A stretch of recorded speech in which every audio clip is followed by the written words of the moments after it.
Welcome back. Well, just one day after President Obama hit Republicans on health care, Hillary Clinton had to remind Americans she has not gone away. Yep, she tweeted, "Forget death panels. If Republicans pass this bill, they're the death party." And she's not the only outraged Democrat.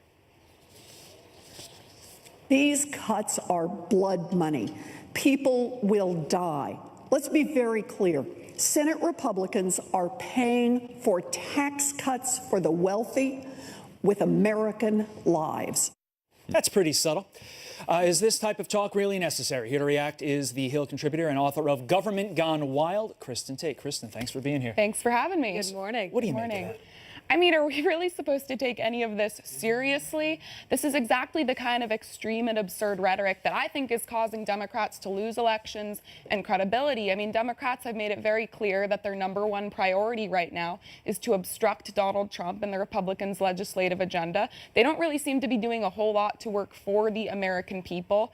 And it's unfortunate because, you know, after the congressional shooting, there seemed to be a call for unity on both sides of the aisle. And, you know, people seem to agree that we should tone down this kind of partisan rhetoric. Lasted a few hours. Yeah, as soon as the Senate Republicans introduced their bill, the unity went out the window. So. You know, there is on the other side of that, though, a frustration, I think, among the American people that want to do away with Obamacare, that have really been hurt by it. And they've been promised for 8-9 years now that when Republicans have the power, they will fix it. They will make it better. And here we are still. There doesn't seem to be an agreement. There doesn't seem to be enough votes to get something better passed. Yeah, I mean, the infighting within the Republican Party is definitely a problem.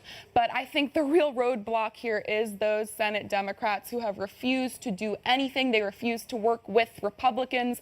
And I think the special elections in Georgia and South Carolina are proof that this obstruction agenda is not working. It's not a message that resonates with the American people. And unless the Democrats get a real unifying message and they all get on the same page and they create some sort of positive message for their voters, I think 2018 is going to be a really, really ugly election year for them. Let's get to some of the facts here. I thought Neil Cavuto did a great job yesterday pointing out and sort of commenting on this rhetoric. He says people with pre-existing conditions are still covered under the new bill. Children can still stay on their parents' plans. And he talked about that word mean that the president did use, but he's trying to sort of walk it back. Doubling premiums, shrinking coverage, limited insurance plan options, and falling subsidies. That is part of Obamacare. That is actually mean. And that is not what this new bill does.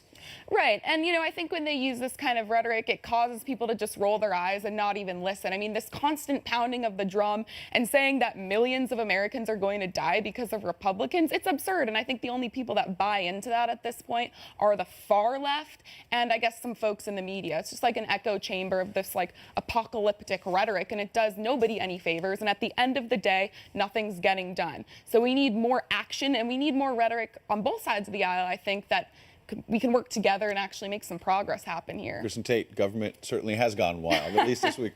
Appreciate it. Thanks, guys. The White House cutting back on televised press briefings.